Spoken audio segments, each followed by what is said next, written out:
Front ఇలా deep neck princess cutting అద్దినట్టు కుదరాలి. అలానే బ్యాకీ shape రావాలి అంటే బ్యాక్ పార్ట్ ఎలా కట్ చేసుకోవాలో చూపించాను.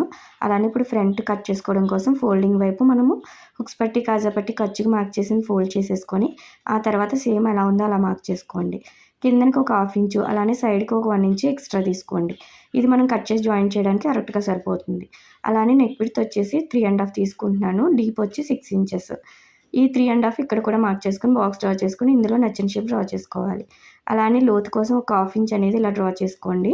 ఇప్పుడు మనము చెస్ట్ ఎంత వచ్చిందో దానికి 1.5 కలుపుకున్నామంటే నాలుగో భాగానికి చెస్ట్ పాయింట్ వస్తుంది. ఇక్కడ 10 ఇంచెస్ వచ్చింది నాకు.